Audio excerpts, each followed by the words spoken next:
on purpose.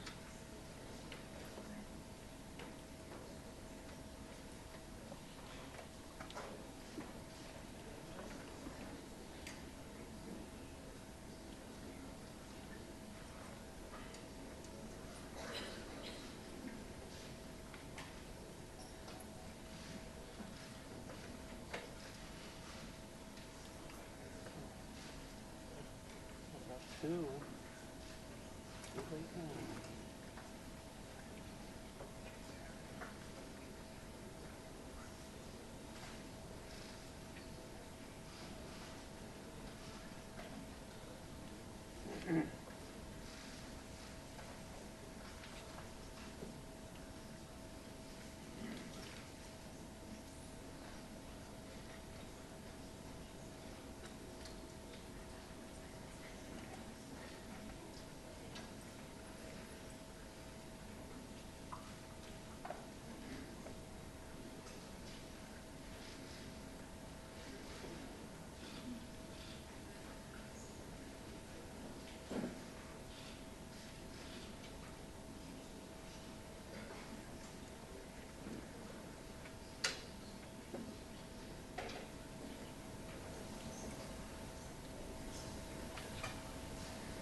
L.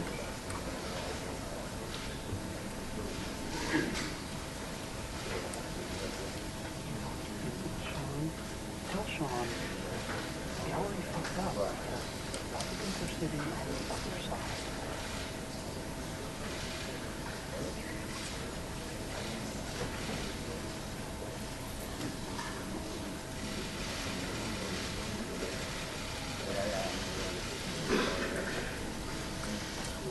Chairman's in the room.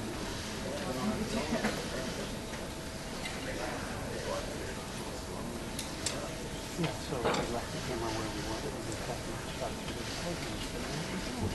And we get the media because they have no idea what the fuck they're doing.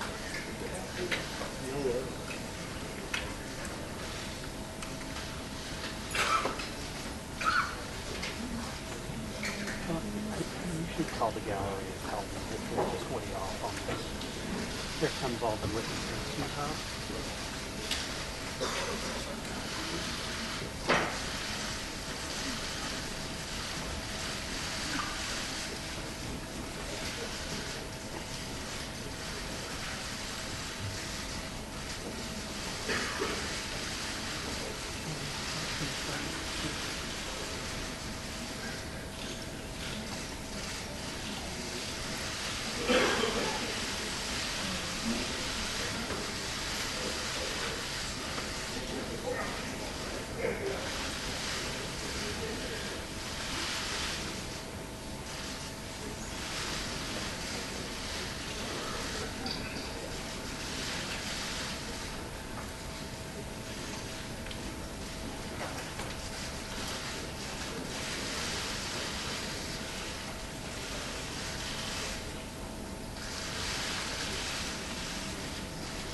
like to call the hearing to order.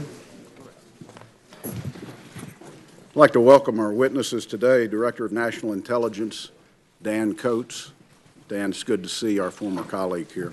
Director of the Central Intelligence Agency, Mike Pompeo. Good to see you, Mike. Director of Defense Intelligence, General Vincent Stewart. Director of National Security Agency, Admiral Mike Rogers. Director of Geospacial-Intelligence Agency, Robert Cardillo. And Acting Director of the Federal Bureau of Investigation, Andrew McCabe.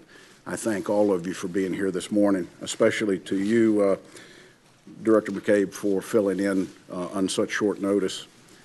Since 1995, this committee has met in an open forum to hear about and discuss the security threats facing the United States of America.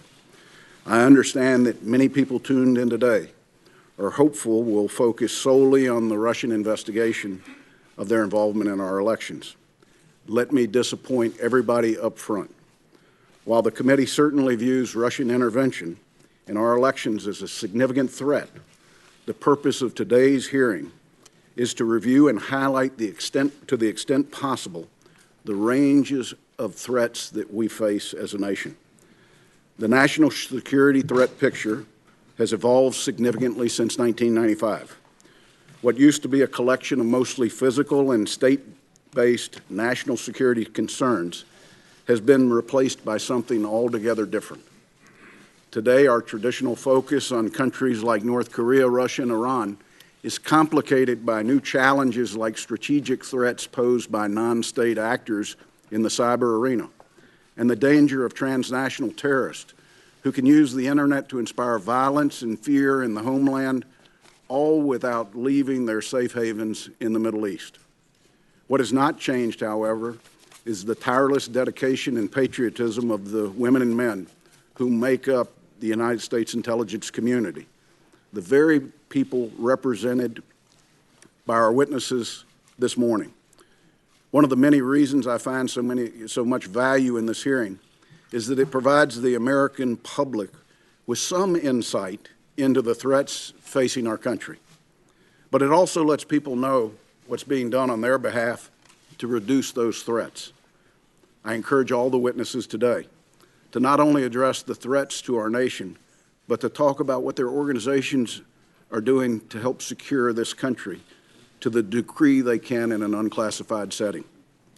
Director Coats, your written statement for the record represents the collective insight of the entire intelligence community.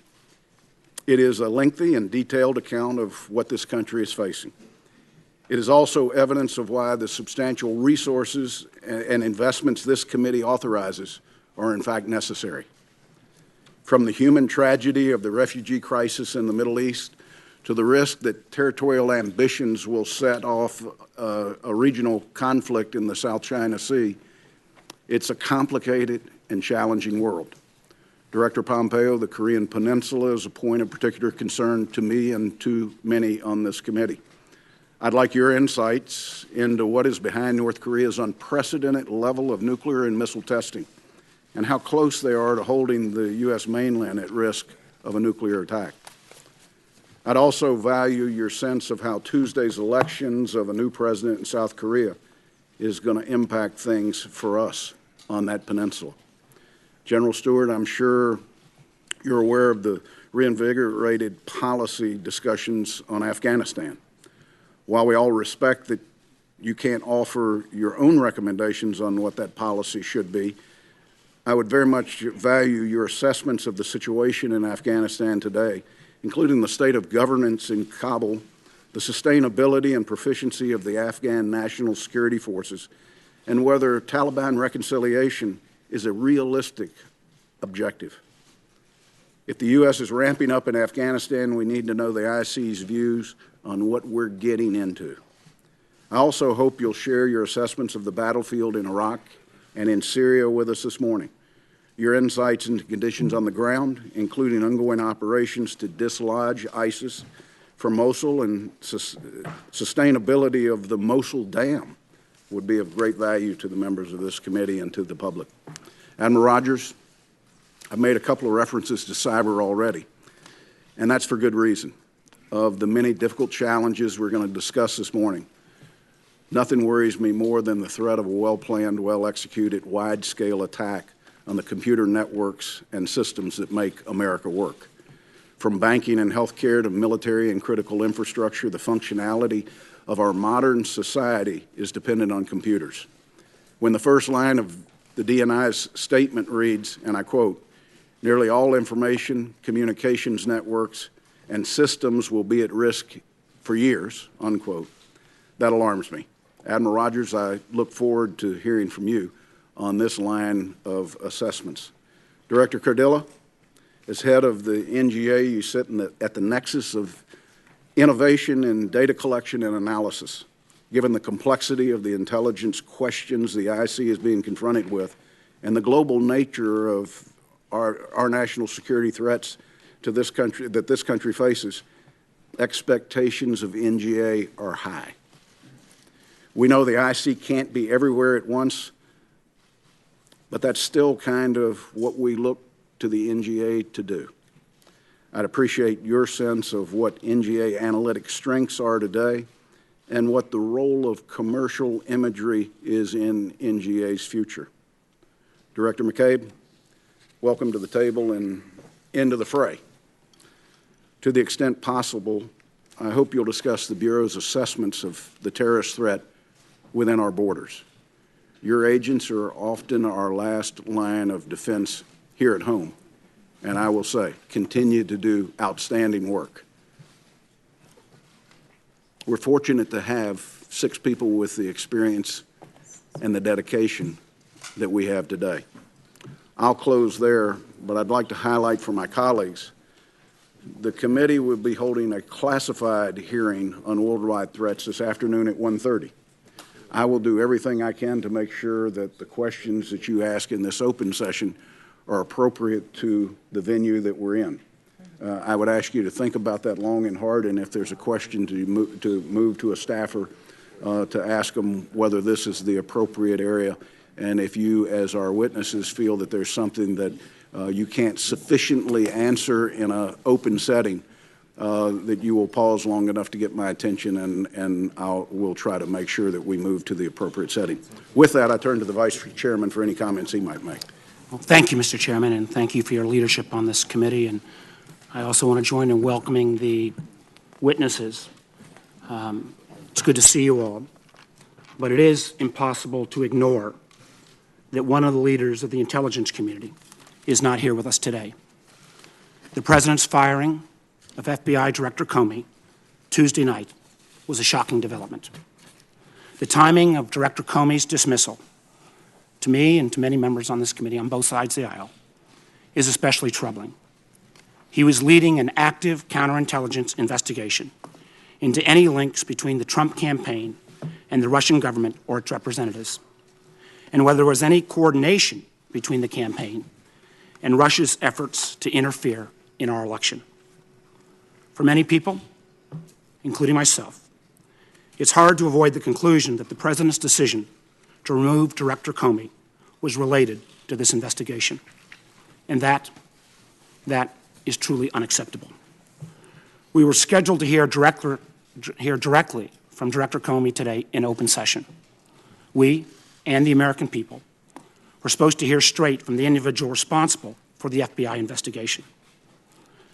We anticipated asking Director Comey a series of questions about his actions and the actions of the FBI in terms of looking into which Trump associates, if any, and some of their actions during the campaign as it relates to the Russians.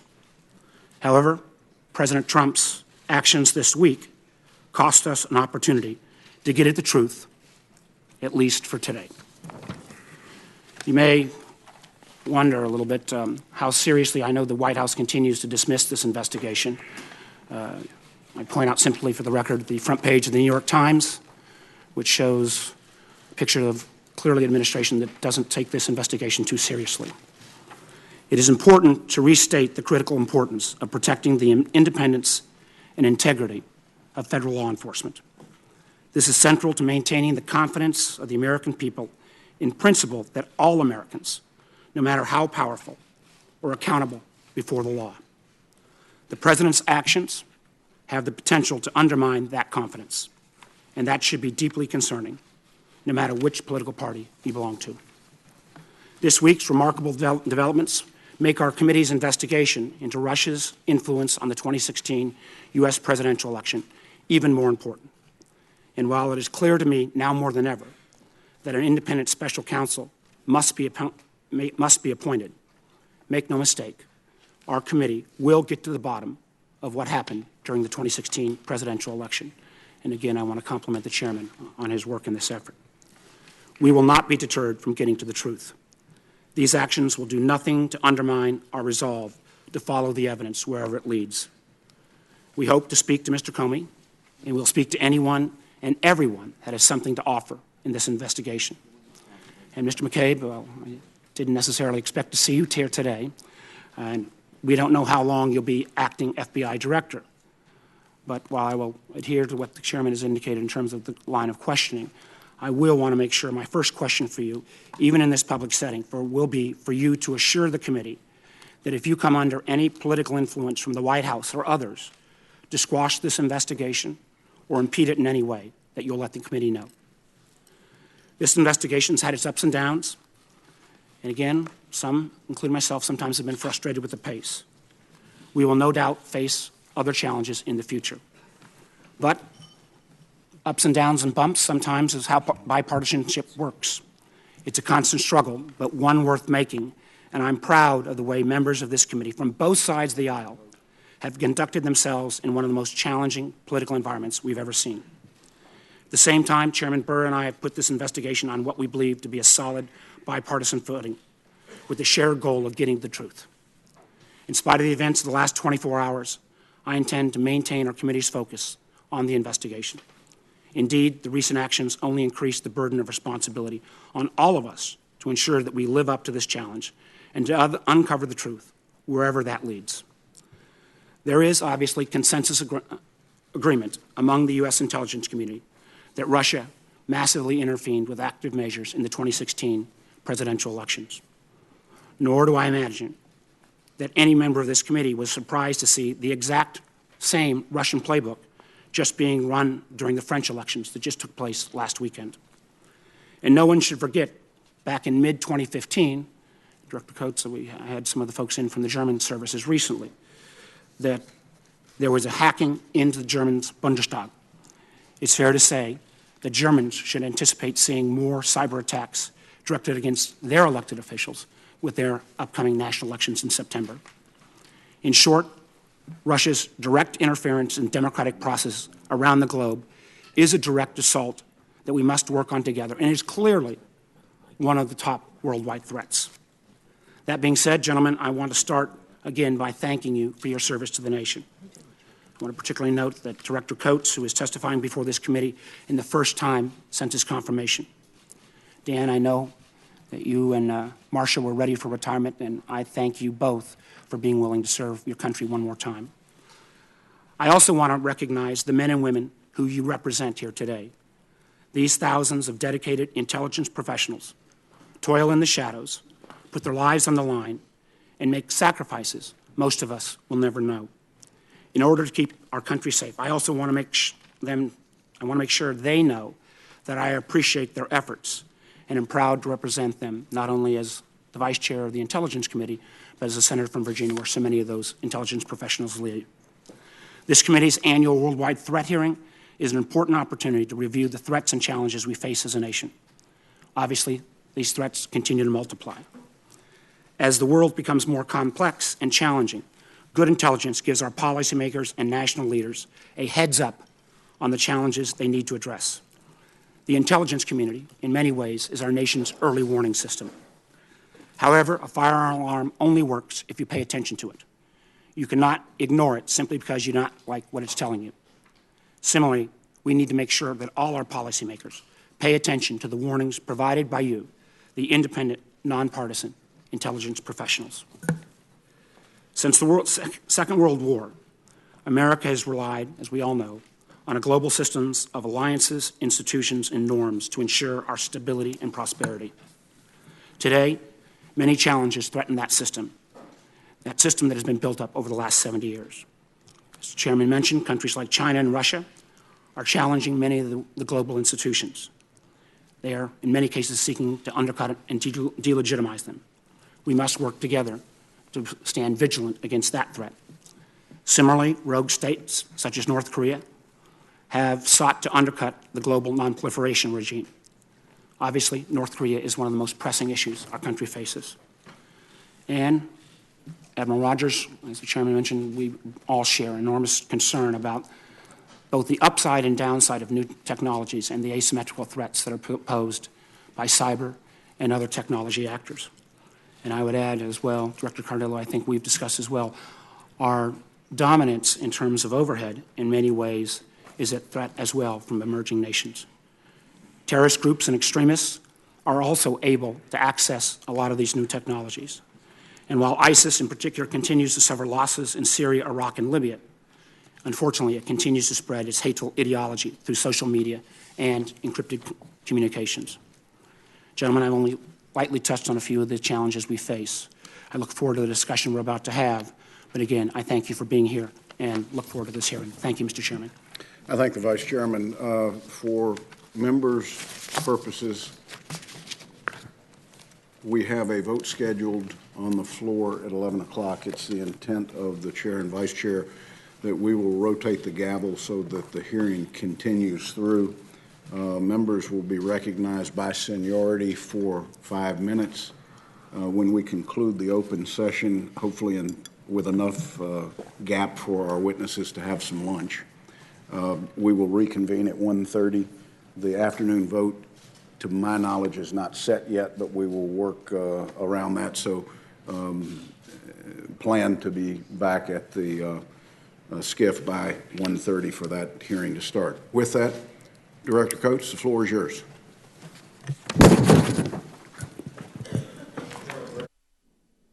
Chairman Burr, Vice Chairman Warner, members of the committee, thank you for the opportunity to appear before you today. I'm here with my colleagues from across the IC community, and I'm sure I speak for my colleague Mike Pompeo, new director of the CIA, that the two of us, new to the job, have inherited an intelligence community with leadership and professionals with expertise that is exceptional. And it is a great privilege to hold these positions and know that we have the support from across 17 agencies relative to gathering intelligence, analyzing and synthesizing that intelligence. And several of those leaders are sitting here today, and we're most appreciative of their contributions to their country and to this issue. The complexity of the threat environment is ever expanding and has challenged the IC to stay ahead of the adversary, and it has not been an easy task. Given the tests we face around the world, the IC continues its work to collect, to analyze, and integrate these and other issues. We appreciate very much the support from your committee to address these threats in a way that will give the President, the Congress, and other policymakers the best and most integrated intelligence we can assemble. In the interest of time, and on behalf of my colleagues at the table, I'll discuss just some of the many challenging threats that we currently face. The intelligence community's written statement, for the record, that was submitted earlier, discusses these and many other threats in greater detail. Let me start with North Korea.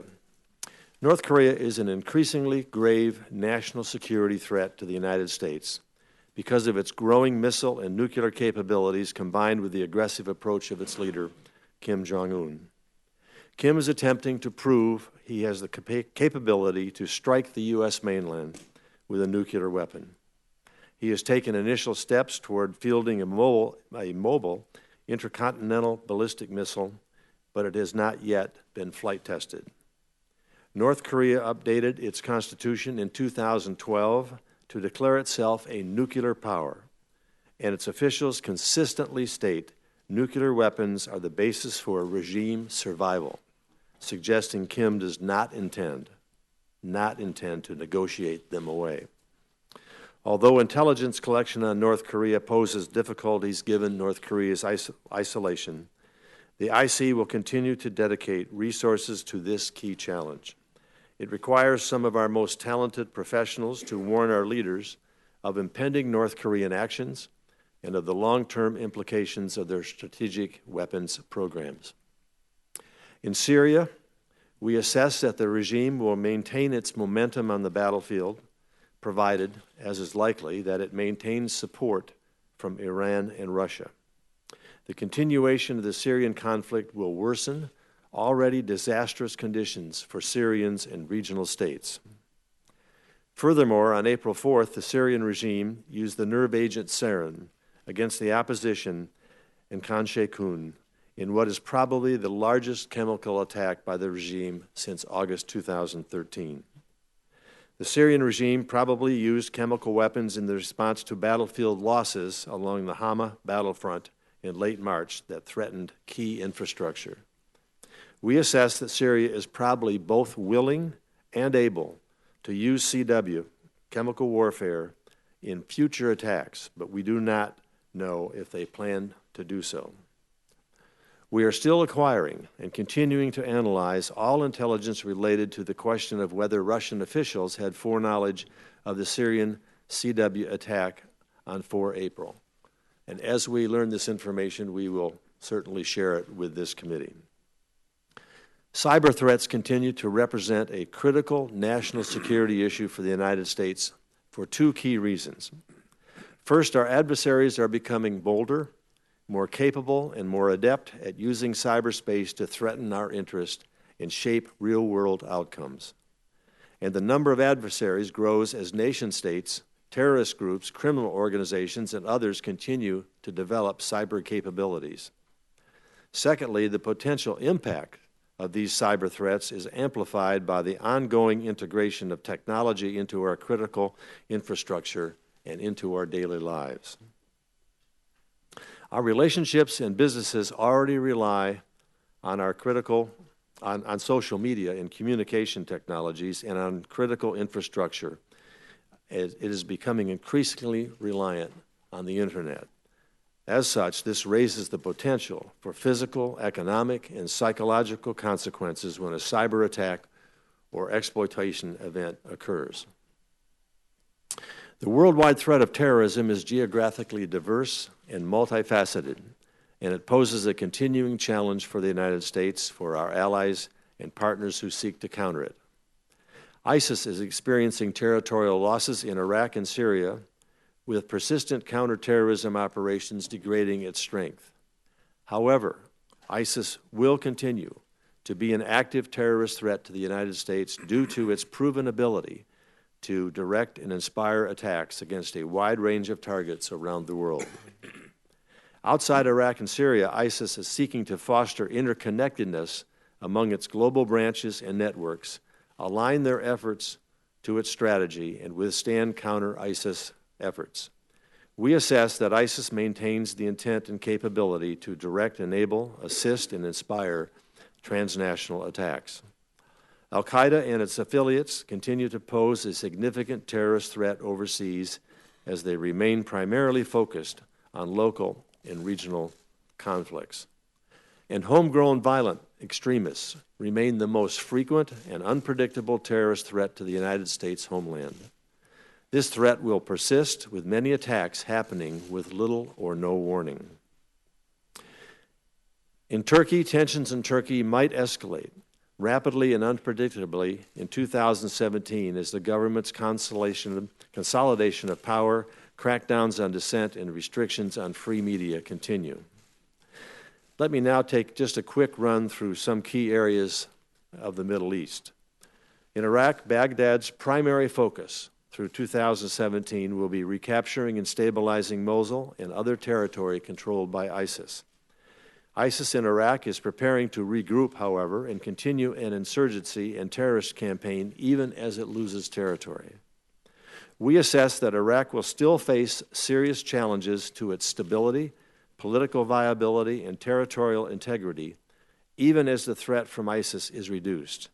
Reconstruction will cost billions of dollars, and ethno-sectarian and political reconciliation will be an enduring challenge. In Iran, Tehran's public statements suggest that it wants to preserve the Joint Comprehensive Plan of Action because it views the deal as a means to remove sanctions while preserving some nuclear capabilities. Iran's implementation of the deal has extended the amount of time Iran would need to produce enough fissile material for a nuclear weapon from a few months to about a year. Tehran's malignant activities, however, continue. For example, Iran provides arms, financing, and training, and manages as many as 10,000 Iraqi, Afghan, and Pakistani Shia fighters in Syria to support the Assad regime. Iran has sent hundreds of its own forces, to include members of the Islamic Revolutionary Guard Corps and the IRGC Quds Force, to Syria as advisors. In Yemen, we assess fighting will almost certainly persist in 2017 between Houthi-aligned forces trained by Iran and the Yemeni government backed by a Saudi-led coalition. Neither side has been able to achieve decisive results through military force to this point.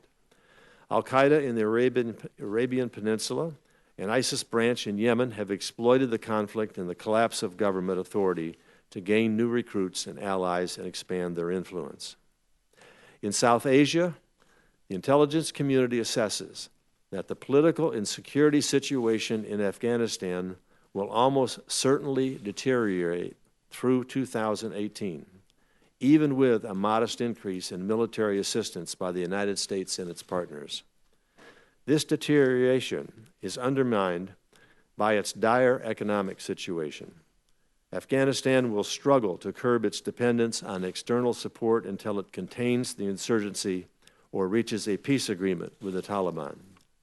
Meanwhile, we assess that the Taliban is likely to continue to make gains, especially in rural areas. Afghan security forces' performance will probably worsen due to a combination of Taliban operations, combat casualties, desertions, poor logistics support, and weak leadership. Pakistan is concerned about international isolation and sees its position through the prism of India's rising international status, including India's expanded foreign outreach and deepening ties to the United States.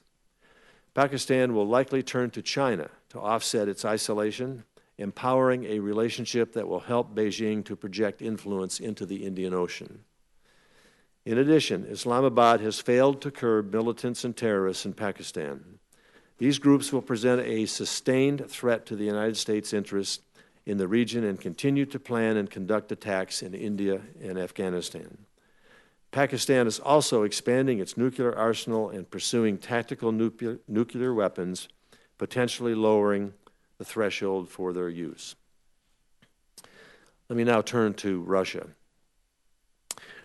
We assess that Russia is likely to be more aggressive in foreign and global affairs, more unpredictable in its approach to the United States, and more authoritarian in its approach to domestic policies and politics. We assess that Russia will continue to look to leverage its military support to the Assad regime to drive a political settlement process in Syria on their terms. Moscow is also likely to use Russia's military intervention in Syria in conjunction with efforts to capitalize on fears of a growing ISIS and extremist threat to expand its role in the Middle East. We assess that Moscow's strategic objectives in Ukraine, maintaining long-term influence over Kiev and frustrating Ukraine's attempts to integrate into Western institutions, will remain unchanged in 2017. Russia's military intervention in eastern Ukraine continues more than 2 years after the Minsk II agreement. Russia continues to exert military and diplomatic pressure to coerce Ukraine into implementing Moscow's interpretation of the political provisions of the Minsk agreement, among them constitutional amendments that would effectively give Moscow a veto over Kiev's strategic decisions. In China, China will continue, we assess, to pursue an active foreign policy, especially within the Asia-Pacific region, highlighted by a firm stance on competing territorial claims in the East China Sea and South China Sea, relations with Taiwan, and its pursuit of economic engagement across East Asia. China views a strong military as a critical element in advancing its interests. It will also pursue efforts aimed at fulfilling its ambitious One Belt, One Road initiative to expand their strategic influence and economic role across Asia through infrastructure projects. Just a quick look at sub-Saharan Africa, home to more than 1 billion people and expected to double in size by mid-century. African governments face the threat of coups, popular uprisings, widespread violence, and terrorist attacks, including from al-Qaeda and its ISIS affiliates. In the Western Hemisphere, Venezuela's unpopular autocratic government will turn to increasingly repressive means to contain political opponents and street unrest. Oil has long been the regime's cash cow, but mismanagement has led to declining output and revenue. We assess the Venezuelan government will struggle to contain inflation, make debt payments, and pay for imports of scarce basic goods and medicines. Mexico's government will focus on domestic priorities to prepare for the 2018 presidential election while seeking to limit fallout from strained relations with the United States. Public demand for government action against crime and corruption will add to political pressure. As Cuba heads into the final year of preparations for a historic transition to a next-generation leader in early 2018, the government's focus will be on preserving control while managing recession. Cuba, which continues to use repressive measures to stifle human rights and constrain democracy activists, blames its slowing economy on lower global commodity prices, the U.S. embargo, and the economic crisis in Venezuela, a key benefactor. Let me just make a statement on the threat from illegal drugs. The threat to the United States from foreign-produced drugs, especially heroin, synthetic opioids, meth, and cocaine, have grown significantly in the past few years. This is contributing to previously unseen levels of U.S. drug-related mortality, which now exceeds all other U.S. causes of injurious death. Finally, I'd like to make a few points here that are important to the IC going forward. As you are all very aware, Section 702 of the Fisa Amendments Act is due to expire at the end of the year. I cannot stress enough the importance of this authority and how the IC does its work to keep Americans safe, and I know that is shared by everyone at this table. Section 702 is an extremely effective tool to protect our nation from terrorists and other threats. As I described in my confirmation hearing, 702 is instrumental to so much of the IC's critical work in protecting the American people from threats from abroad. The intelligence community is committed to working with all of you in both classified and unclassified sessions to ensure that you understand not only how we use our authorities, but also how we protect privacy and civil liberties in the process. Additionally, many of you have asked me as part of my confirmation process about the status of the IC, its effectiveness and efficiency, and how it can be improved.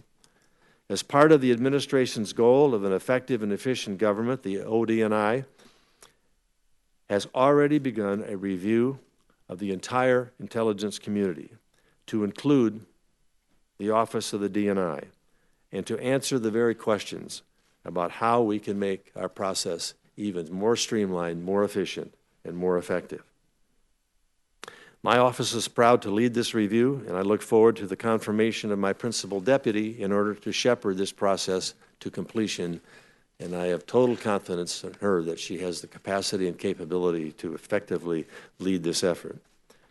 The recently passed Intelligence Authorization Bill also includes the requirement for a review of the IC, focused on structures and authorities, 10 years beyond the intelligence reforms of the mid-2000s.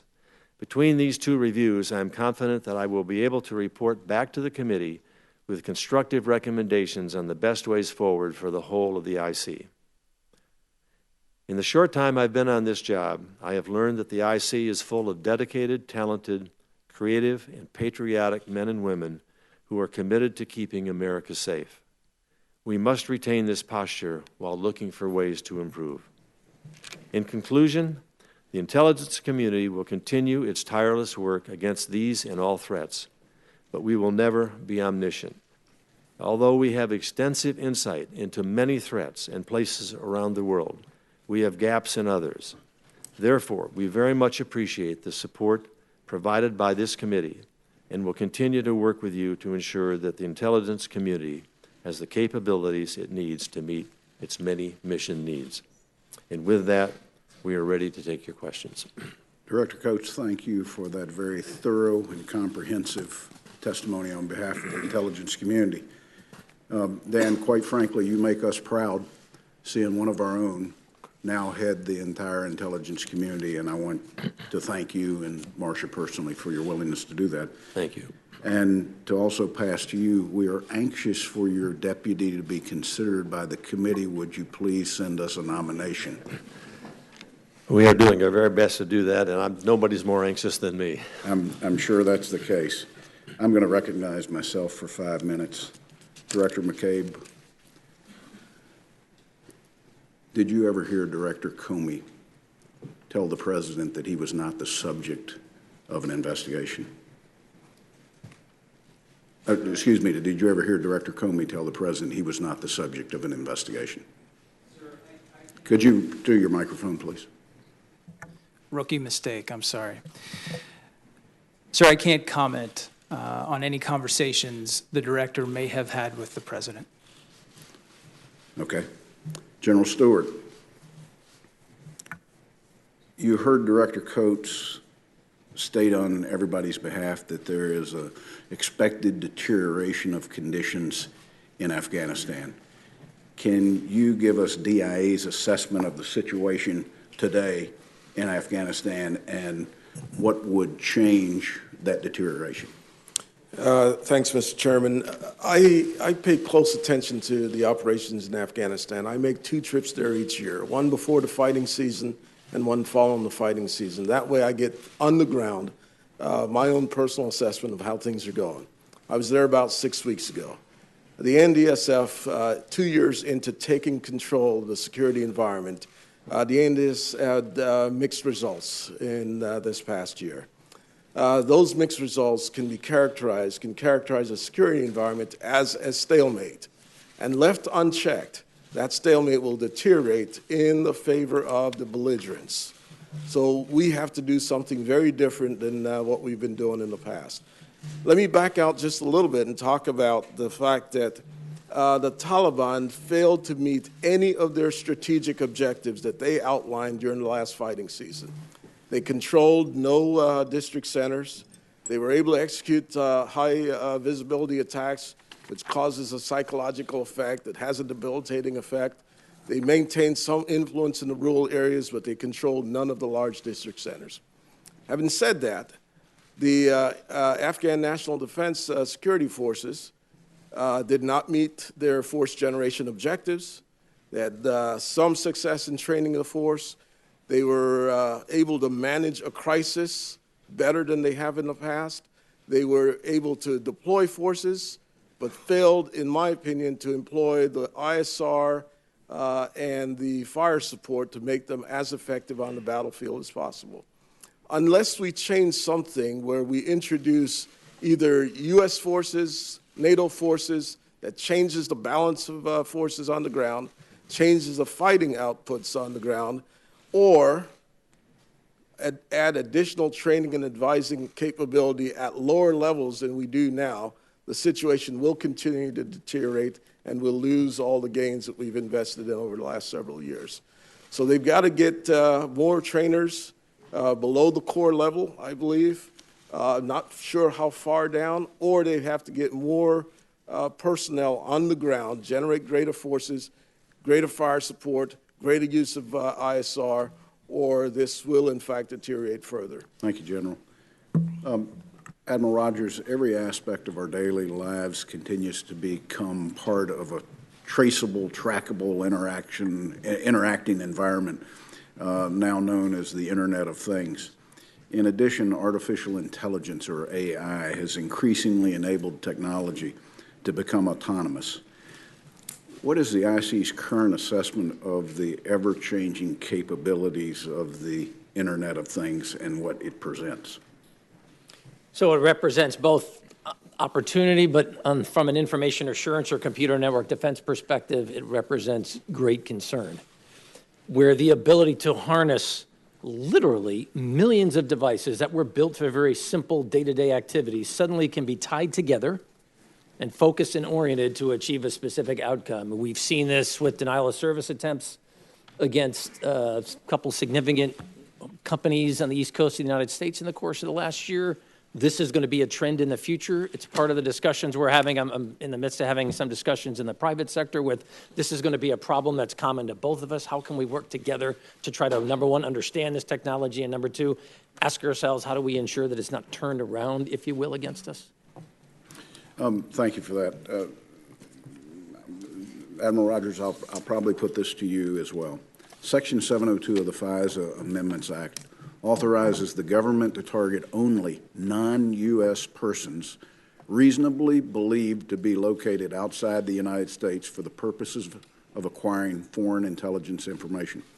Section 702 cannot be used to target any person located inside the United States, and the law prohibits the government from reverse targeting, that is, targeting a non-U.S. person outside the United States specifically for the purpose of collecting the communications of a person inside the United States.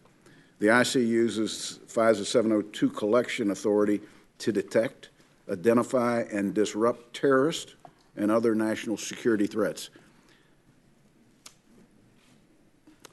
How would you characterize 702 authority and its importance to the current intelligence collection platform overall?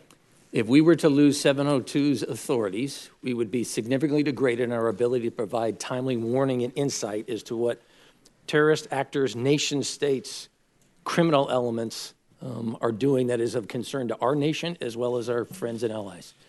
This 702 has provided us insight that is focused both on counterterrorism, but as well as counterproliferation, understanding what nation states are doing. It's given us tremendous insights in the computer network defense arena. I would highlight much, not all, much of what was in the intelligence community's assessment, for example, on the Russian efforts against the U.S. election process in 2016 was informed by knowledge we gained through 702 authority. Thank you for that. Vice Chairman. Thank you, Mr. Chairman. I've got a couple questions that I hopefully will be only require yes or no answers. First, for the whole panel, as the assembled leadership of the intelligence community, do you believe that the January 2017 intelligence community assessment accurately characterized the extent of Russian activities in the 2016 election and its conclusion that Russian intelligence agencies were responsible for the hacking and leaking of information and using misinformation in order to influence our elections? Simple yes or no would suffice. I do. Yes, sir. Yes, Senator. Yes, I do. Yes, I do. Yes. Yes. And I guess the presumption that, or the next presumption, I won't even ask this question, is consequently that committee assessment, or that community assessment was unanimous and is not a piece of fake news or evidence of some other individual or nation state other than Russia. So I appreciate that again for the record. I warned you, Mr. McCabe, I was going to have to get you on the record as well on this. Mr. McCabe, for as long as you are acting FBI Director, do you commit to informing this committee of any effort to interfere with the FBI's ongoing investigation into links between Russia and the Trump campaign? I absolutely do. Thank you so much for that. I think in light of what's happened in the last 48 hours, it's critically important that we have that assurance, and I hope you'll relay, at least from me, to the extraordinary people who work at the FBI, that this committee supports them, supports their efforts, supports their professionalism, and supports their independence. I will, sir. Thank you. In light of the fact that we just saw French elections where it felt like deja vu all over again in terms of the release of a series of emails against Mr. Macron days before the election, and the fact that this committee continues to investigate the type of tactics that Russia has used, where do we stand as a country in terms of preparation to make sure this doesn't happen again in 2018 and 2020? Where have we moved in terms of collaboration with state voter files, in terms of working more with the tech community, particularly the platform entities, in terms of how we can better assure real news versus fake news? Is there some general sense, Director Coats, I know you've only been in the job for a short period of time, of how we're going to have a strategic effort? Because while it was Russia in 2016, other nation states could launch similar type assaults. Well, we will continue to use all the assets that we have in terms of collection and analysis relative to what the influence has been and potentially could be in future. The Russians have spread this across the globe. Interestingly enough, I met with the Prime Minister of Montenegro, the latest nation to join NATO, the number 29th nation. What was the main topic? Russian interference in their political system. And so it sweeps across Europe and other places. It's clear, though, the Russians have upped their game using social media and other opportunities that we have in ways we haven't seen before. So it's a great threat to our democratic process. And our job here is to provide the best intelligence we can to the policymakers as they develop a strategy in terms of how to best reflect a response to this. Well, one of the things I'm concerned about is we've all expressed this concern, but since this doesn't fall neatly into any particular agency's jurisdiction, who's taking the point on interacting with the platform companies, a la the Google, Facebook, and Twitters? Who's taking the point in terms of interacting, DHS, I imagine, in terms of state boards of election? How are we trying to ensure that our systems are more secure? And if we could get a brief answer on that, because I got one last question for Admiral Rogers. Well, I think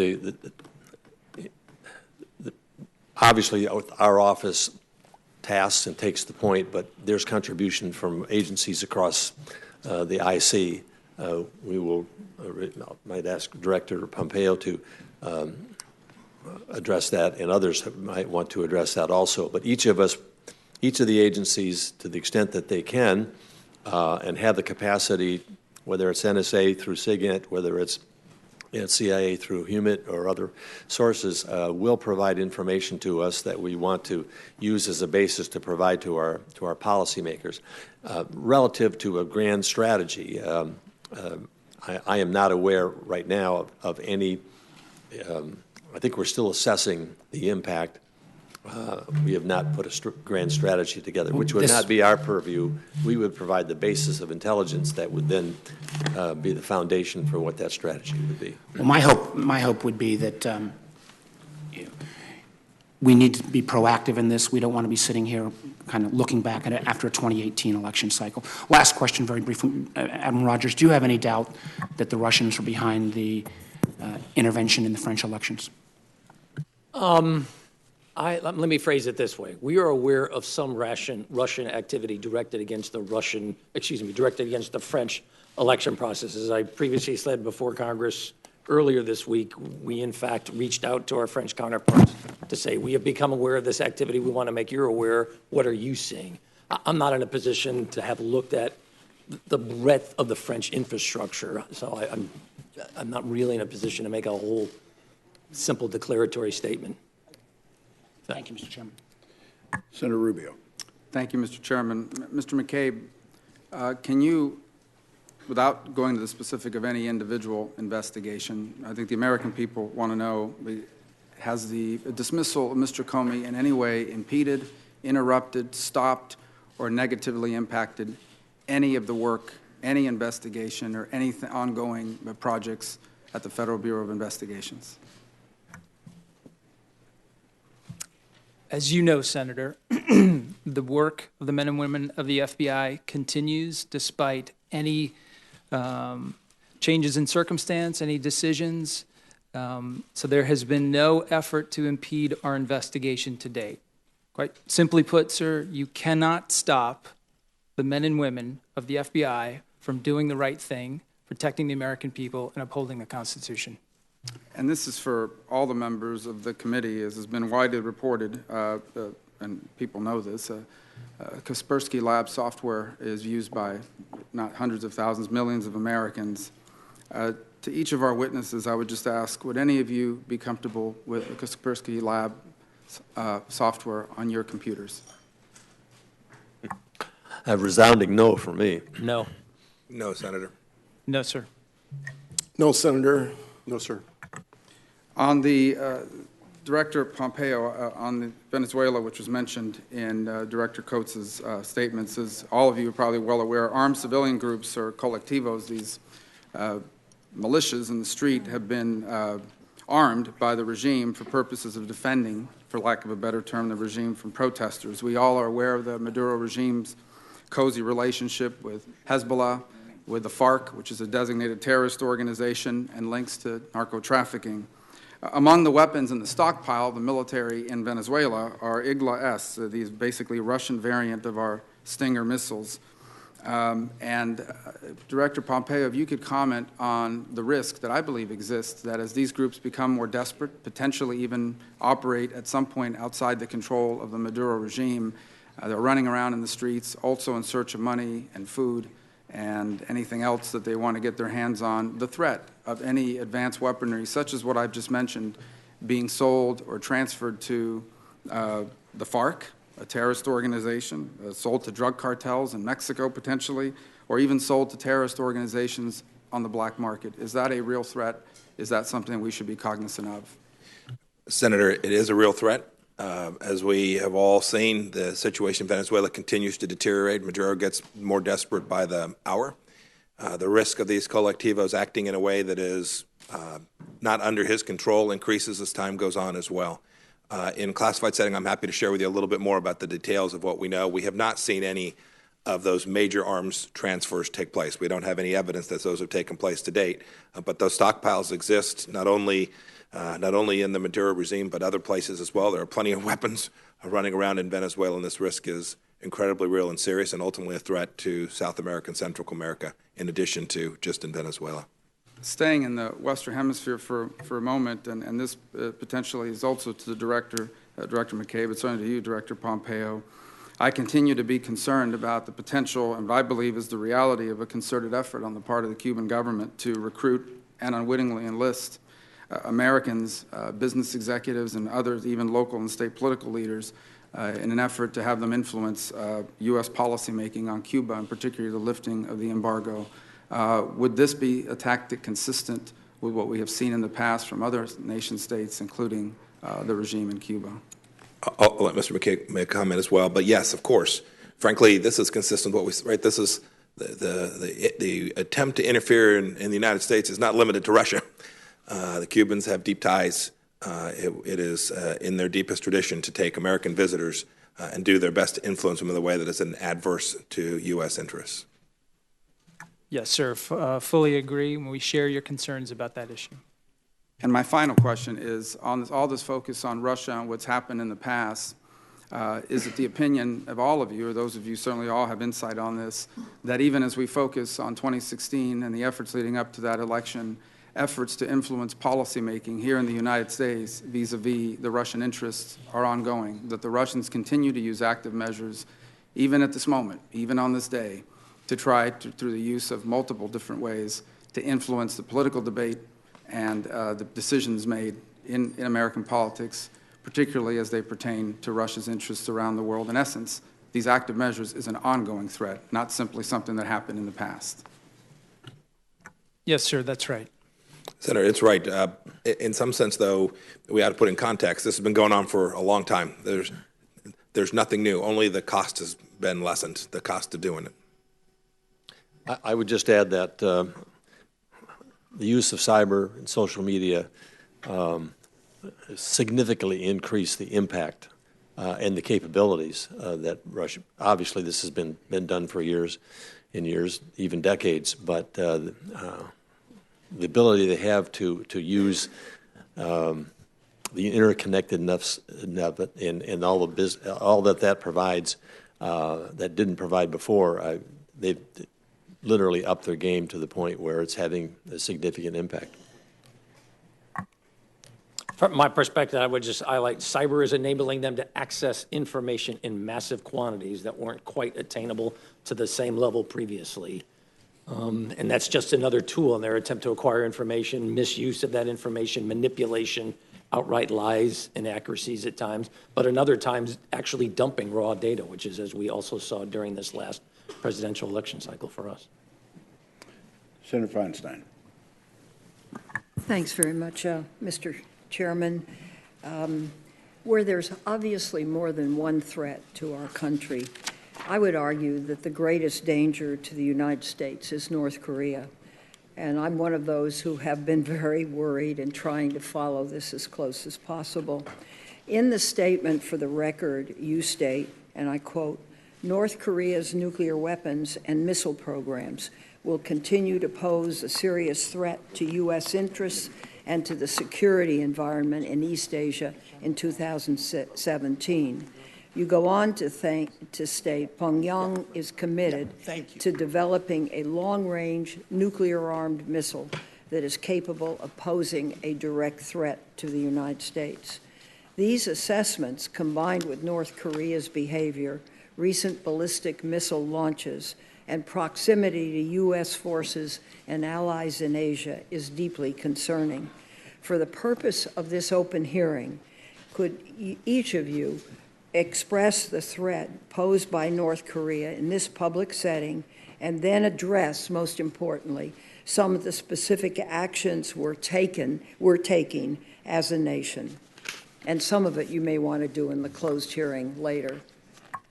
I think we could get into greater detail in the closed hearing, but it's clear that we have assessed this as a very significant, potentially existential threat to the United States that has to be addressed.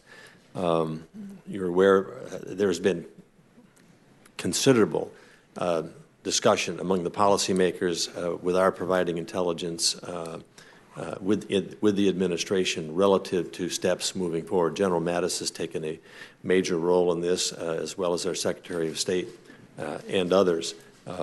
The interaction with the Chinese of late, we think it can play a significant role in terms of how we deal with this. We have dedicated a very significant amount of our intelligence resources to the issue of North Korea, and I think we'd look forward to going deeper into all of that. Let me ask this. Classified session. Is it possible in this hearing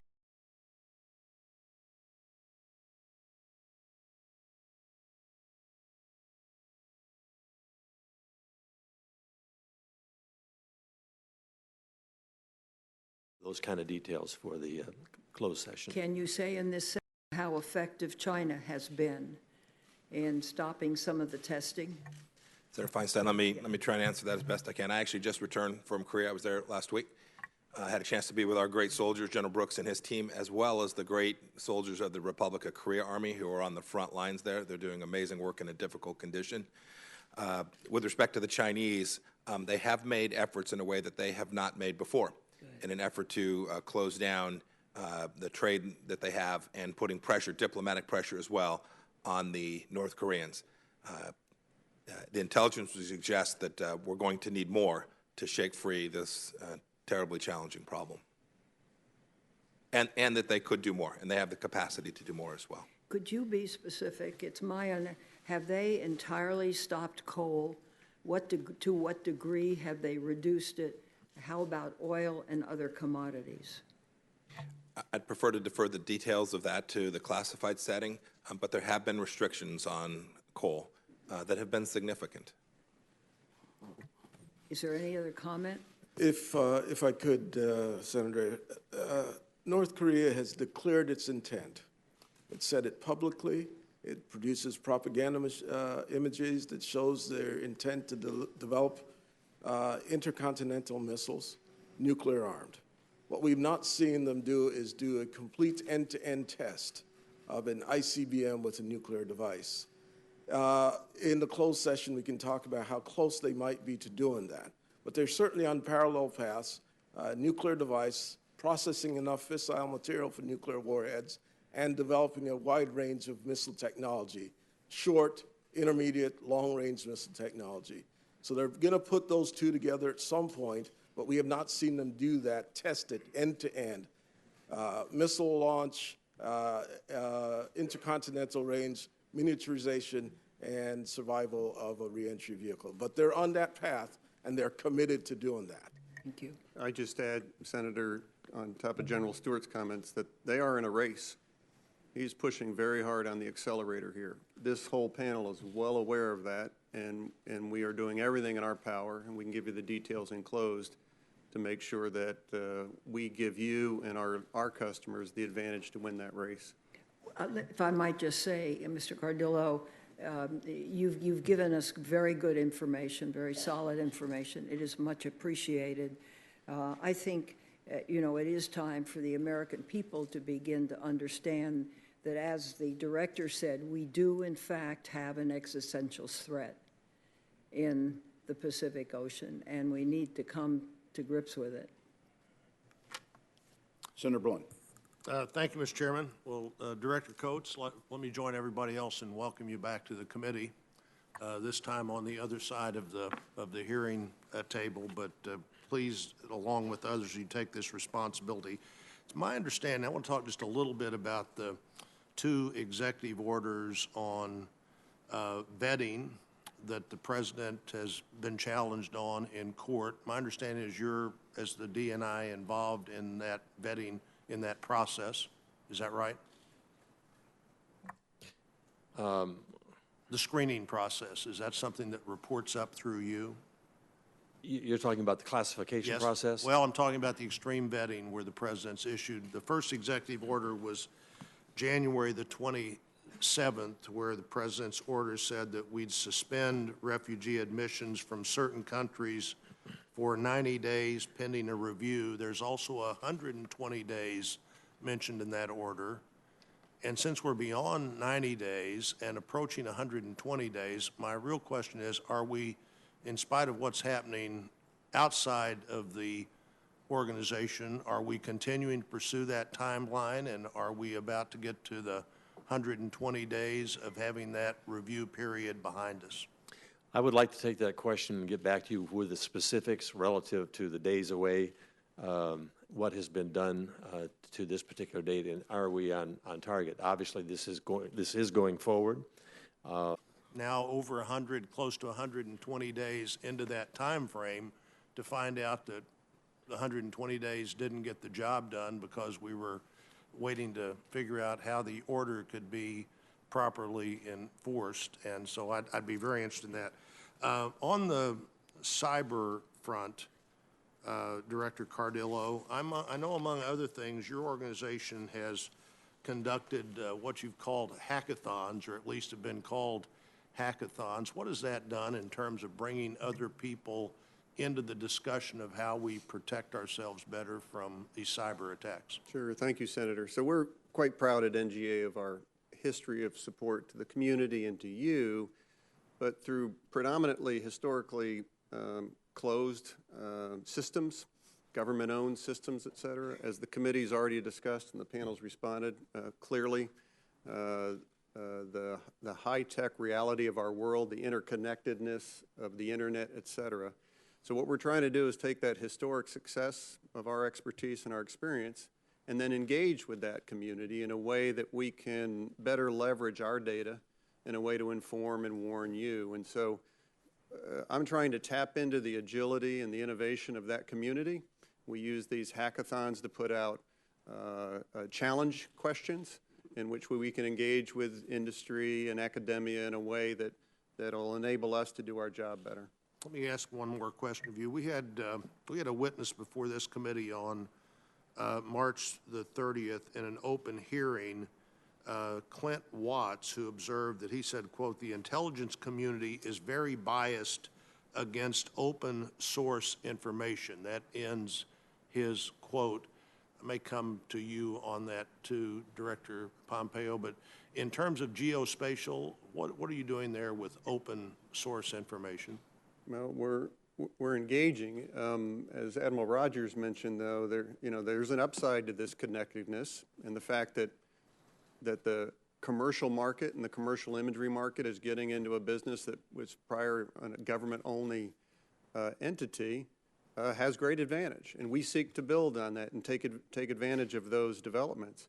We also need to go in eyes wide open and realize that there is a risk. So I don't have a bias. I have an awareness and appreciation for this open development and innovation, and my commitment is to smartly engage with it to make sure that we use the best of it while we're aware that there is a risk as we do so. Director Pompeo, do you think that was a fair criticism that the intelligence community is biased against using open source information? Senator Blunt, I think historically that may well have been true. I don't think that's the case today. We have an enormous open source enterprise that does its best to stay up with world-class in information management, get information that is not stolen secrets, but open source information to the right place at the right time to help inform the intelligence that we provide to you and to our other customers. So today I would say that statement is inaccurate. Thank you, Director. Thank you, Chairman. Senator Cornyn. Thank you, Mr. Chairman. Let me highlight one issue and then ask a question, Director Coats, about another issue, and I'd invite comment from anyone who has something they want to offer. I've been increasingly concerned about foreign governments hiring lobbyists here in Washington and, unbeknownst to members of Congress, actually lobbying Congress to enact policies which may be contrary to the best interests of the American people. Of course, the Foreign Agent Registration Act provides some level of transparency for that, but I just highlight that issue, and we can come back to it at a later time because I want to ask you about another topic as well. The Committee on Foreign Investment in the United States, or CFIUS, provides a very important role in determining whether there are technology transfers from the United States to foreign governments. And I was happy to see, Director Coats, your comments on page 4 of your written statement, specifically regarding China's increasing effort to use investment as a way to improve its technological capabilities. China, we've seen, continues to use an aggressive campaign to vacuum up advanced U.S. technology however and whenever it can, whether stealing it through cyber or buying it in the open market. Do you feel like the current CFIUS process adequately protects against this threat vector, and are all elements of the U.S. government cognizant of these vulnerabilities? I can't speak to how many agents of the U.S. government are as cognizant as perhaps we should be, but I certainly think that given China's aggressive approach relative to information gathering and all the things that you mentioned, merits a review of CFIUS in terms of whether or not it needs to have some changes or innovations to address the aggressive Chinese actions, not just against our companies but across the world. They clearly have a strategy through their investments. They've started a major investment bank. You name a part of the world, the Chinese probably are there looking to put investments in. We've seen the situation in Djibouti where they're also adding military capability to their investment. A strategic area on the Horn of Africa there that you wouldn't necessarily expect it, but they're active in Africa, Northern Africa. They're active across the world. Their One Belt, One Road process opens their trade and what other interests they have to the Indian Ocean and in a different way to address nations that they've had difficulty connecting with. So it's clearly an issue that we ought to take a look at. Thank you. Senator, if I might just add one comment. I'm sorry.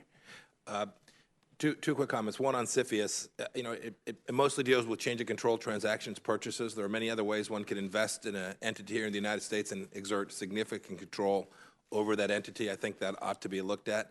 And then second, and apart from CFIUS, there are many vectors. You mentioned several. Another place is our educational institutions. where there are many folks coming here, some of who are coming here in good faith to learn, but others who are being sent here with less noble undertakings and missions.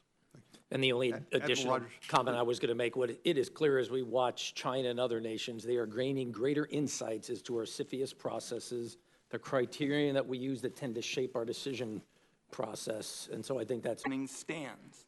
At our public hearing in January, when he refused to discuss his investigation into connections between Russia and Trump associates, I stated my fear that if the information didn't come out before Inauguration Day, it might never come out.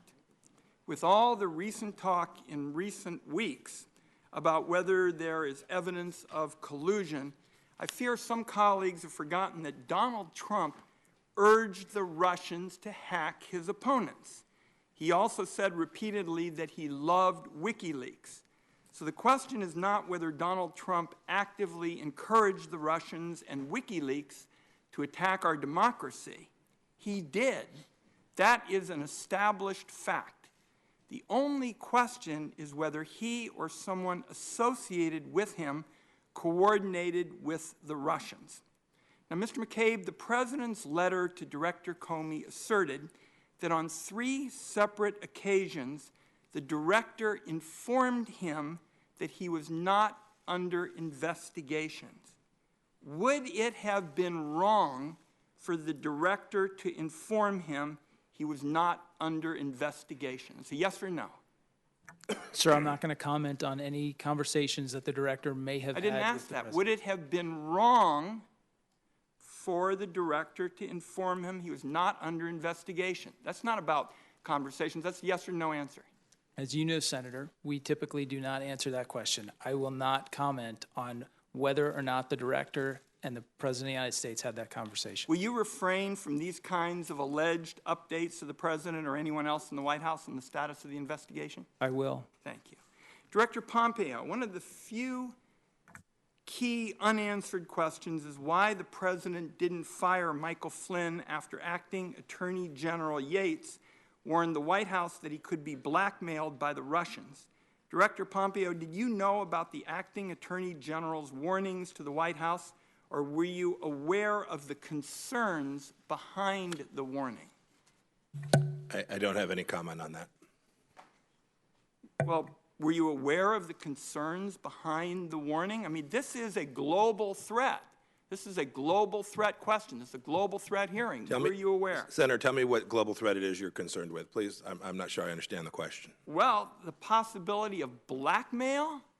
I mean, blackmail by an influential military official, that has real ramifications for the global threat. So this is not about a policy implication. This is about the national security advisor being vulnerable to blackmail by the Russians. The American people deserve to know whether in these extraordinary circumstances the CIA kept them safe. Yes, sir. The CIA has kept America safe. And the people at the Central Intelligence Agency are committed to that and will remain committed to that. And we will do that. We will do that in the face of... You won't answer the question. We will do that in the face of political challenges that come from any direction, Senator. But you will not answer the question of whether or not you were aware of the concerns behind the Yates warning. So I don't know exactly what you're referring to with the Yates warning. I wasn't part of any of those conversations. The Yates warning was Senator, I have no firsthand information with respect to the warning that was given. Okay. She didn't make that warning to me. I can't answer that question, Okay. Senator, as much as I would like to. Okay. Director Coats, how concerned are you that a Russian government oil company run by a Putin crony could end up owning a significant percentage of U.S. oil refining capacity? And what are you advising the Committee on Foreign Investment in the United States about this? I don't have specific information relative to that. I think that's something that potentially we could provide intelligence on in terms of what the situation might be. But I'd like you to furnish that in writing. Let me see if I can get one other question in. There have been mountains of press stories with allegations about financial connections between Russia and Trump and his associates.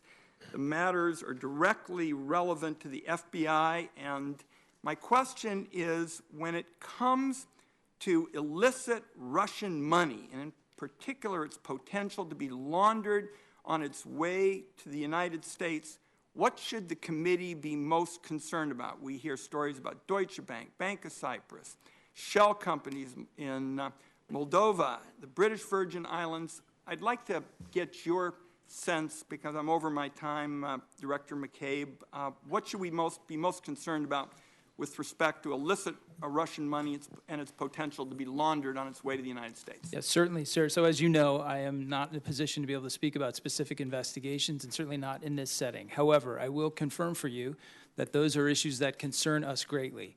They have traditionally, and they do even more so today, as it becomes easier to conceal the origin and the track and the destination and purpose of illicit money flows, as the exchange of information becomes more clouded in encryption and more obtuse. It becomes harder and harder to get to the bottom of those investigations that would shed light on those issues. Thank you, Mr. Chairman. Senator Risch. Thank you very much. Gentlemen, the purpose of this hearing, as the chairman expressed, is to give the American people some insight into what we all do, which they don't see pretty much at all. And so I think what I want to do is I want to make an observation, and then I want to get your take on it. Anybody who wants to volunteer, and I'm going to start with you, Director Coats, to volunteer. I've been on this committee all the time. I've been here in the Senate and all through the last administration, and I have been greatly impressed by the current administration's hitting the ground running during the first 100 days as far as their engagement on intelligence matters and their engagement with foreign countries. The national media here is focused on domestic issues, which is of great interest to the American people, be it health care, be it personnel issues in the government. And they don't, the media isn't as focused on this administration's fast and, in my judgment, robust engagement with the intelligence communities around the world and with other governments. And my impression is that it's good and it is aggressive. And I'd like your impression of where we're going. Almost all of you had real engagement in the last administration, and all administrations are different. So, Director Coats, you want to take that on to start with? I'd be happy to start with that. I think most presidents that come into office come with an agenda in mind in terms of what issues they'd like to pursue. Many of them issues that affect domestic issues that affect infrastructure, education, a number of things, only to find that this is a dangerous world, that the United States, the threats that exist out there need to be given attention to. This president, who I think the perception was not interested in that, I think Director Pompeo and I can certify the fact that we have spent far more hours in the Oval Office than we anticipated. The president is a voracious consumer of information and asking questions and asking us to provide intelligence. We are both part of a process run through the National Security Council, General McMaster, all through the deputies committees and the principals committees, consuming hours and hours and hours of time looking at the threats. How do we address those threats? What is the intelligence that tells us, that informs the policymakers in terms of how they put a strategy in place? And so what I initially thought would be a 1 or 2 time a week, 45 minutes to an hour or more, just in briefing the president. I have brought along several of our directors to come and show the president what their agencies do and how important it is, and that the information they provide, for the basis of making policy decisions. I'd like to turn to my CIA colleague here to let him give you, and others, to give you their impression. I appreciate that. We're almost out of time, but I did, Director Pompeo, you kind of sit in the same spot we all sit in through the last several years, and I'd kind of like your observations along the line of Director Coats. What do you feel about the matter? I think Director Coats had it right. He and I spend time with the President every day, briefing him on the most urgent intelligence matters that are presented to us as in our roles. He asks good, hard questions, makes us go make sure we're doing our work in the right way. Second, you asked about engagement in the world. This administration has re-entered the battle space in places the previous administration was completely absent. You all travel some too. Yep. You will hear that when you go travel. I've now taken 2 trips to places, and they welcome American leadership. They're not looking for American soldiers. They're not looking for American boots on the ground. They're looking for American leadership around the globe. And this president has re-entered that space in a way that I think will serve America's interest very well. I couldn't agree more, and we deal with them not only overseas, but they come here, as you know, regularly. Yes, sir. And the fact that the president has pulled the trigger twice, as he has in the first 100 days, and done it in a fashion that didn't start a world war and was watched by both our friends and our enemies, has made a significant and a huge difference as far as our standing in the world. My time's up. Thank you very much, Mr. Thank you, Senator. Senator Heinrich. Director McCabe, you obviously have several decades of law enforcement experience. Is it your experience that people who are innocent of wrongdoing typically need to be reassured that they're not the subject of an investigation? No, sir. And I ask that because I'm still trying to make heads or tails of the dismissal letter from earlier this week from the President, where he writes, "While I greatly appreciate you informing me on 3 separate occasions that I am not under investigation," and I'm still trying to figure out why that would even make it into a dismissal letter. But let me go to something a little more direct. Director, has anyone in the White House spoken to you directly about the Russia investigation? No, sir. Let me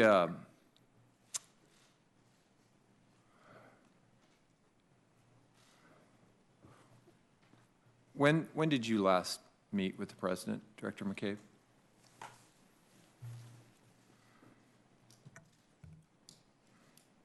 I don't think I'm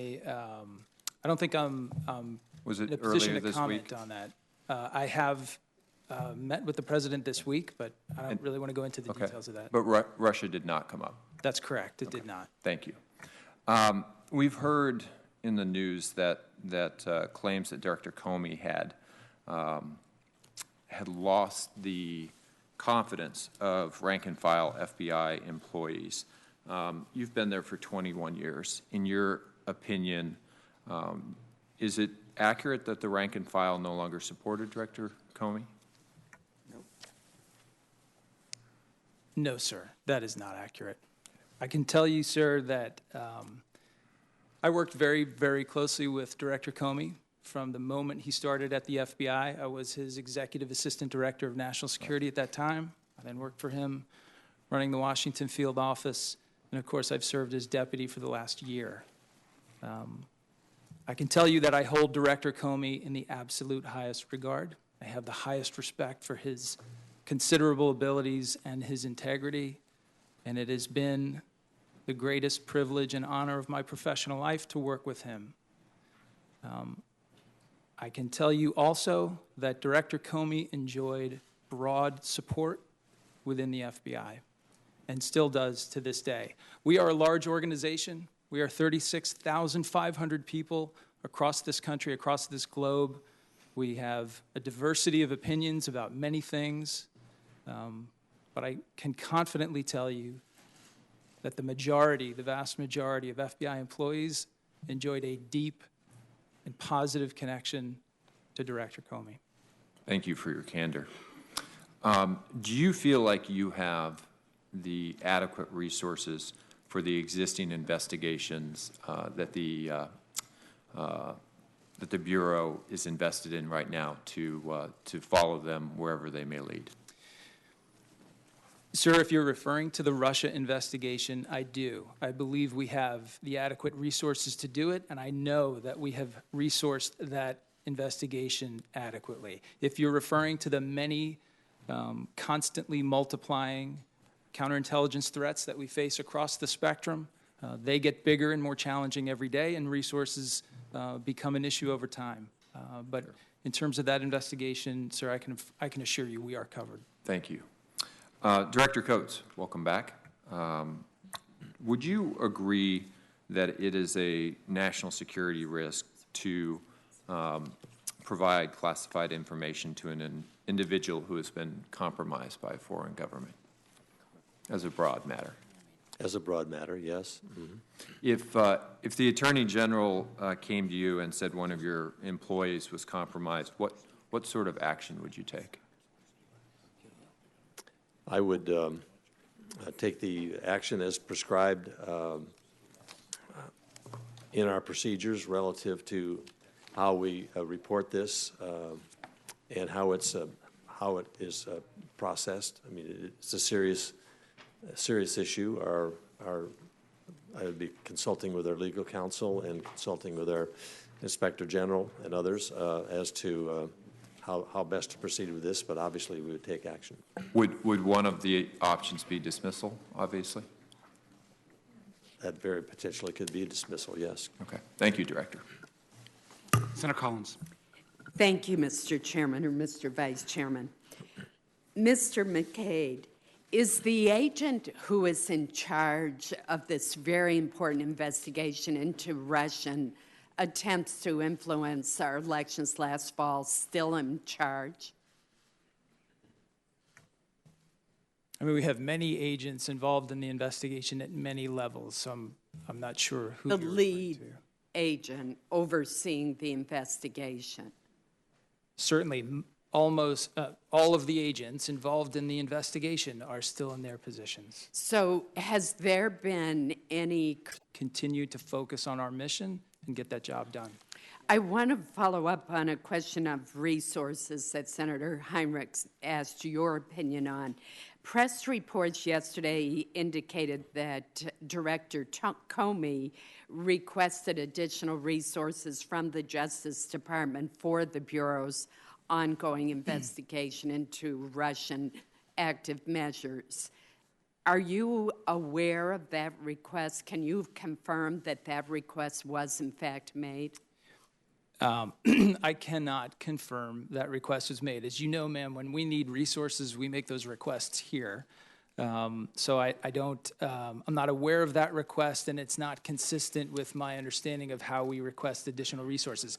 That said, we don't typically request resources for an individual case. And as I mentioned, I strongly believe that the Russia investigation is adequately resourced. You've also been asked a question about target letters. Now, it's my understanding that when an individual is the target of an investigation, at some point a letter is sent out notifying the individual that he is a target. Is that correct? No, ma'am, I don't believe that's correct. So before there is going to be an indictment, there is not a target letter sent out by the Justice Department? Not that I'm aware of. Okay. That's contrary to my understanding, but let me ask you the reverse. Again, I'm looking at it from the perspective of the investigators, so that's not part of our normal case investigative practice. That would be the Justice Department, though. The Justice Department. I see. I'm asking you, isn't it standard practice when someone is the target of an investigation and is perhaps on the verge of being indicted, that the Justice Department sends that individual what is known as a target letter? Yeah, ma'am, I'm going to have to defer that question to the Department of Justice. Well, let me ask you the flip side of that.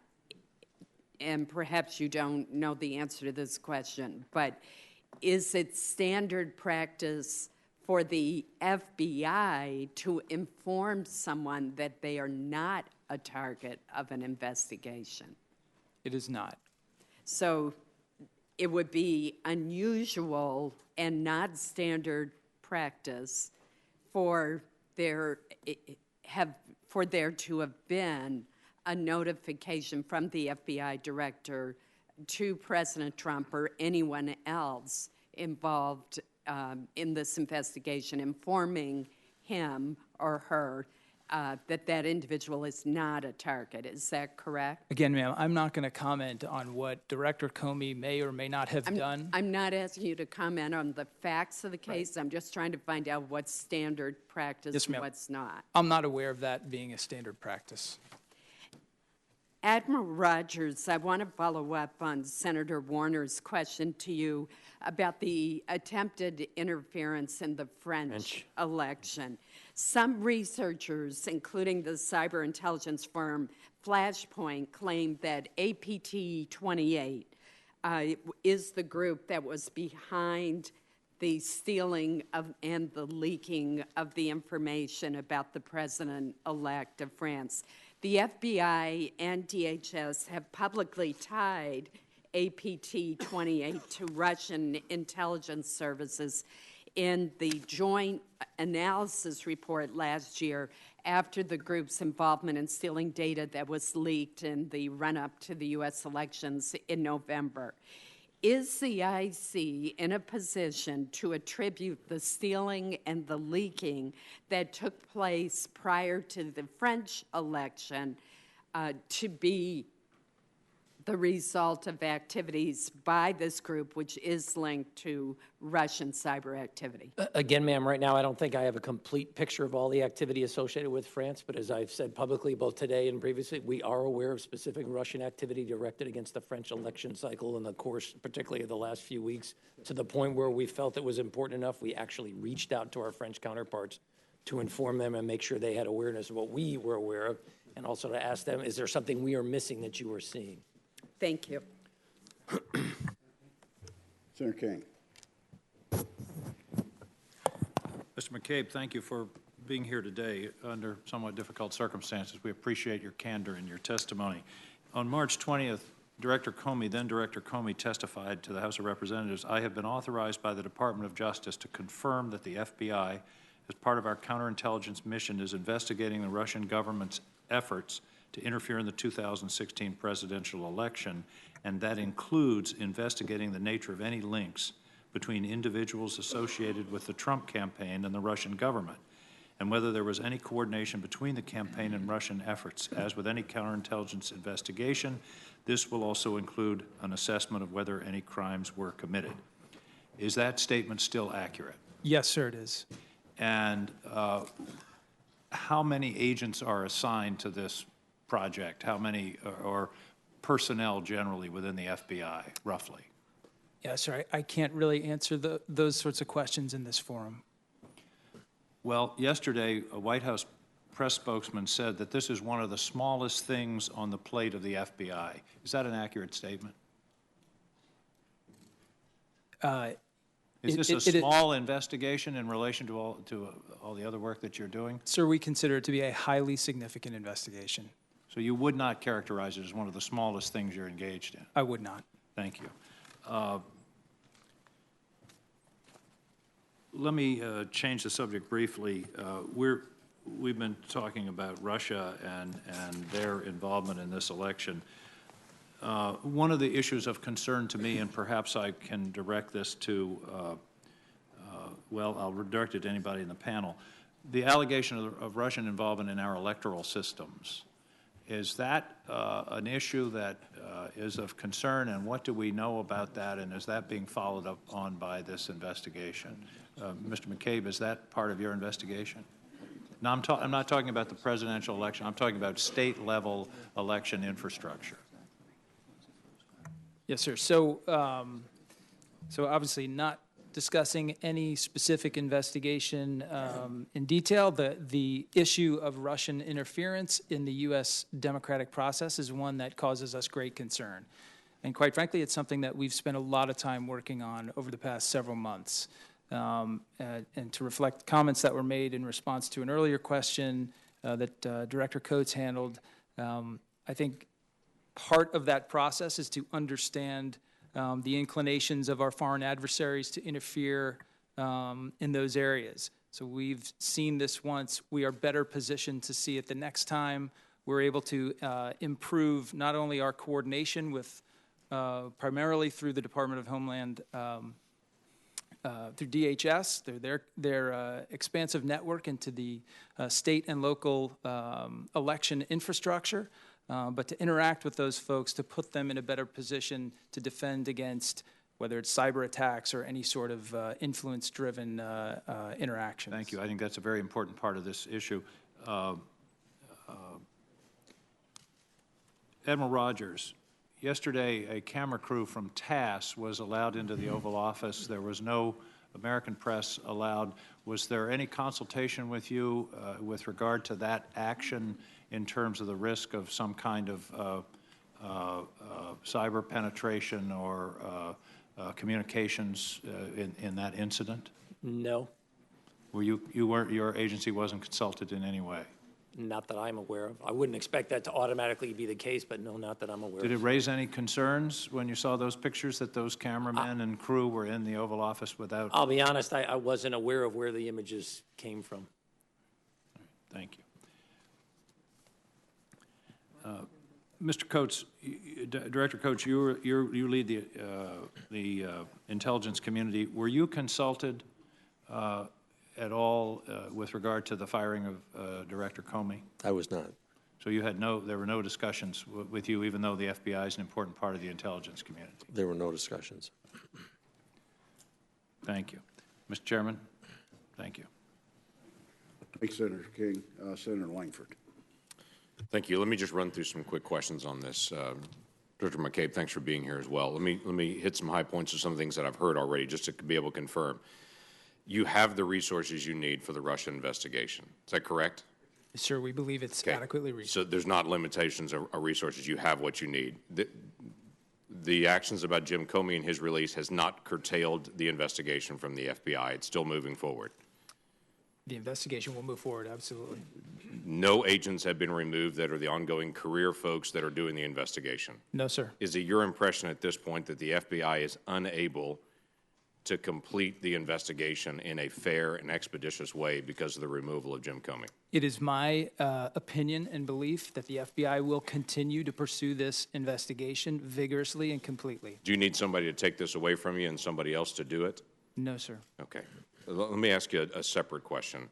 As I go through the report and tracking through the worldwide threats that was put out, that Director Coats put out, there's a section on it on narcotics and the movement of illegal drugs. And there's a section on it about tens of thousands of illegal pharmacies that are online at this point distributing narcotics.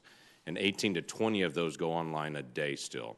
Can you help me understand a little more about what the FBI is doing to be able to interdict, to be able to engage, how many of those are American, how many of those are international, and what we can do to be able to stop the movement of narcotics through our mail system? Yeah, yes, sir. So it's a great question and one that we spend a great deal of time on. As you know, the traffic of illegal narcotics is something that we, along with our partners at the DEA and other federal, state, and local law enforcement partners, have focused on for many years. We've had great success, but the issue, the threat, continues to change, continues to develop, and confront us in new ways. The profusion of illegal online pharmacies is certainly one of those ways, and quite frankly, it's something that we are learning more about, spending more time on every day. Well, I'm glad that it is highlighted in the report with tens of thousands of these pharmacies that are out there in the distribution systems. It's no longer a drug dealer on the corner anymore. They just deliver it to your house now, and there's a whole different set of issues that we aggressively need to address on this. Director Coats, I have a question for you. We've talked often about a cyber doctrine. And it's one of the issues that keeps being raised that other nations and nation states and actors need to understand what our boundaries are and how we're going to do this. This seems to be talked to death. And everyone that I raise it with says, yes, it needs to occur. What I need to know is who has the ball on leading out to make sure a year from now we're not talking about we need to get a cyber doctrine. I guess specifically, when we do this hearing next year, who should we hold accountable if we don't have a cyber doctrine? Well, that's a very good question. I think all of us would agree we need a cyber doctrine because clearly it is one of the top, if not the number one threat today that we're dealing with. As you know, the President tasked an effort under the direction of former Mayor Giuliani with this. That has not led to a conclusion at this particular point in time. I don't have the details on that.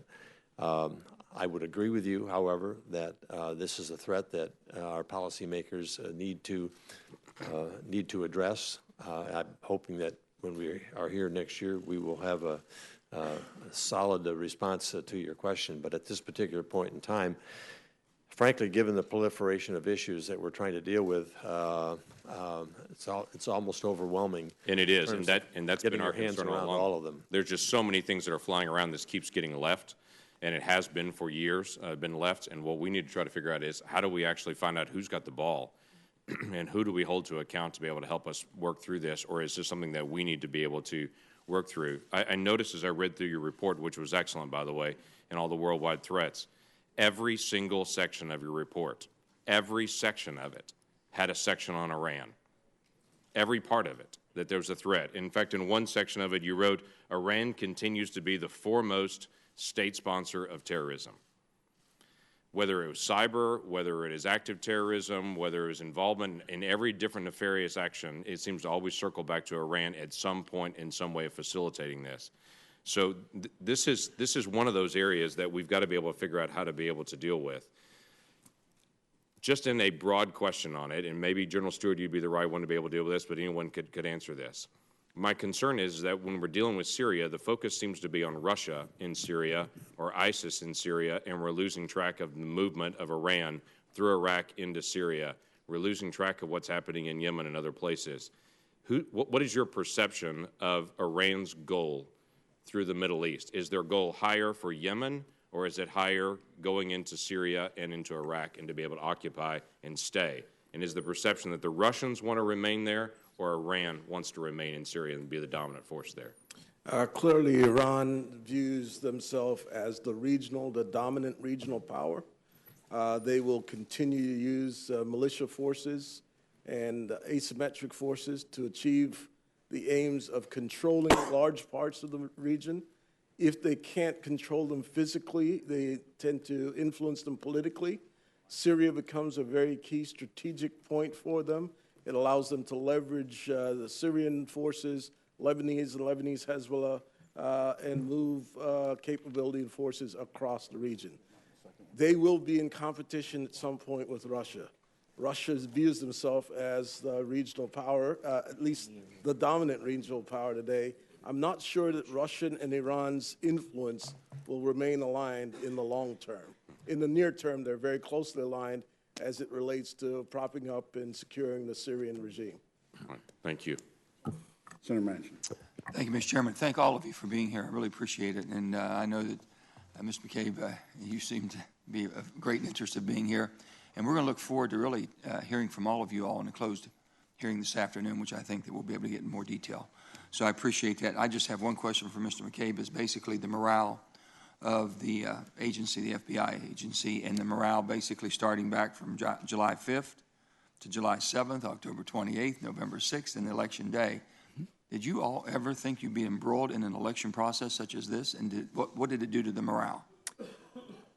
Well, I don't know that anyone envisioned exactly the way these things would develop. You know, as I said earlier, Senator, we are a large organization. We have a lot of diversity of opinions and viewpoints on things. We are also a fiercely independent group. I'm just saying that basically before July 5th, before the first testimony that basically Director Comey got involved in, prior to that, did you see a change in the morale? Just yes or no, yes, a change, or more anxious, more concerned? I think morale has always been good. However, we had, there were folks within our agency who were frustrated with the outcome of the Hillary Clinton case, and some of those folks were very vocal about those concerns. I'm sure we'll have more questions in the closed hearing, sir. But let me say to the rest of you all, we talked about Kaspersky, the lab, KL lab. Do you all has it risen to your level, being the head of all of our intelligence agencies and people that are mostly concerned about the security of our country? of having a Russian connection and a lab as far outreaching as KL Labs? Has it come with your IT people coming to you, or have you gone directly to them, making sure that you have no interaction with KL or any of the contractors you do business with? Just down the line there, if you're Mr. Cardillo. Well, we count on the expertise of Admiral Rogers and the FBI to protect our systems, and so I value But their you have IT people, right? Absolutely. Have you talked to the IT people? Has it come to your concern that there might be a problem? I'm aware of the Kaspersky lab challenge and or threat. Let me tell you, it's more of a challenge, more than a challenge, sir. And I would hope that, I'm go down the line, but I hope that all of you, we are very much concerned about this, very much concerned about the security of our country because of their involvement. We share that. General. We are tracking Kaspersky and their software. There is, as well as I know, and I checked this recently, no Kaspersky software on our networks. Any contractor? Now, the contractor piece might be a little bit harder to define, but at this point, we see no connection between Kaspersky and contractors supporting Admiral Rogers. our IT. I'm personally aware and involved as the Director of the National Security Yes, you Agency are. on the Kaspersky Lab issue. Yes, sir. It wasn't that long ago I was sitting up there talking, raising issues about Kaspersky and its position here, and that continues in this new job. It has risen to the director of the CIA as well, Senator Manchin. Great. Very concerned about it, sir, and we are focused on it closely. Only thing I would ask all of you, if you can, give us a report back if you've swept all of your contractors to make sure they understand the certainty you have, concern that you have about this, and making sure that they can verify to you all that they're not involved whatsoever with any of Kaspersky's hardware.